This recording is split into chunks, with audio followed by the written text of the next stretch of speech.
Nintendo releasing a new piece of hardware at this point in 2024 that isn't the successor to the Switch likely wasn't on many people's bingo cards, especially one that came out onto the scene this abruptly. But here we are. Nintendo unveiled their interactive alarm clock, Nintendo Sound Clock Alarmo, to the world with the intent of changing how people wake up each day. Well, we got one of these things and are going to take a look at it and show you the device. Let's go ahead and get into it. Danny from the Famicast here. If you're new to the channel, please be sure to subscribe and turn on all those notifications. Sound off in the comments down below, and we may read it out on our bi-weekly show called the Famicast. Of course, you can find this in written form over on our website, thefamicast.com. Today, though, we're going to be talking a little bit about Nintendo Sound Clock Alarmo, as well as give you a look at the build quality and a lot more in this showcase video. At a quick glance, Alarmo may look like a normal alarm clock with some Nintendo pizzazz. Now, while this is partly true, the device brings a little bit more than that. Now, at launch, a Nintendo Switch Online membership is required to purchase the device either online or at Nintendo retail locations in Tokyo, Osaka, and I believe New York as well. And Alarmo will go on sale to the general public in mid-February in Japan, and then in mid-January elsewhere. Alarmo packs a 2.8-inch, or roughly 7.1 centimeter screen that shows the time and a variety of other elements. The device sports scenes from 5 different Nintendo titles: Super Mario Odyssey, The Legend of Zelda Breath of the Wild, Splatoon 3, Pikmin 4, and Ring Fit Adventure. Now, linking your Nintendo account and making use of Wi-Fi, this enables fans to download updates and 2 additional scenes when they become available. As of right now, Mario Kart 8 Deluxe and Animal Crossing New Horizons are in the works.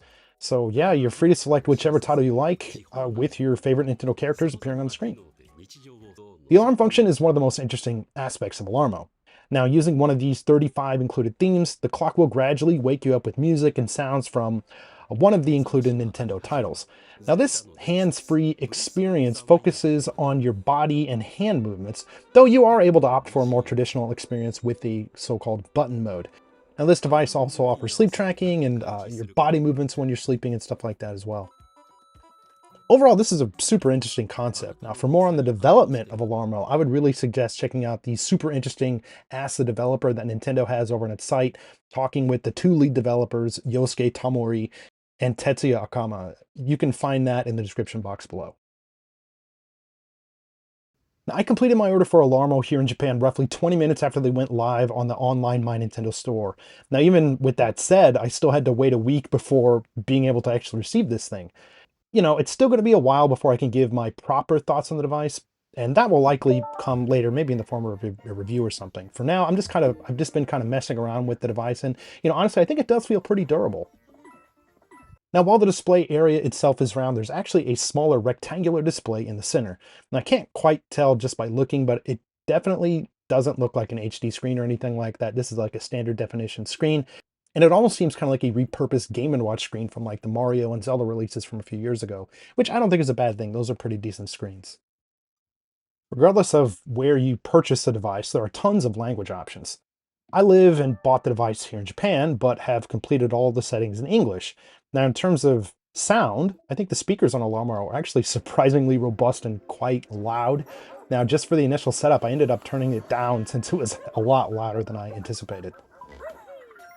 Now, like I mentioned earlier, Alarmo does have the ability to connect to the internet for firmware updates and downloading new titles and themes. Now, even though the device just released within the past few days, Nintendo has already pushed out an update, bringing the firmware to 2.0.0. Now, unfortunately, the additional Mario Kart 8 and Animal Crossing New Horizon themes were not available for download as of right now. It might be different whenever you get this device and are messing around with it. Now, from just this close inspection of the device and messing around with it, I think Alarmo is a pretty nice alarm clock. Time will tell if this will be something that I use for a long time to come, though. All right, from here, let's just take a closer look at the device itself and also how it compares to a few other Nintendo small screen devices. Here we go.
Alarmo is a cool little device. I'm excited to actually try this thing out. Now, of course, as I just got this in the mail today, I don't really have any detailed thoughts on how this works for me personally or practically. Like I said earlier, that's a topic for another time. Regardless, I think the idea is interesting and the build quality here is pretty great. Again, if you want further thoughts on Alarmo, I'm hoping to cover this in a future video or articles on our website, famicast.com. But let's go ahead and turn things over to you guys. What do you think of Nintendo Sound Clock Alarmo? Did you pick one up? Do you plan on it? Sound off in the comments down below. We'd love to hear from you. As always, thank you guys so much for checking out this video. If you like what you see, please feel free to drop this one a like. If you feel that we've earned it, consider dropping us a sub. We've got tons more content here, such as our longer form bi-weekly podcasts all about games in Japan, video reviews, event coverage, and a whole lot more. Again, this is Danny from the Famicast. Thank you guys so much for checking this one out, and we'll catch you next time.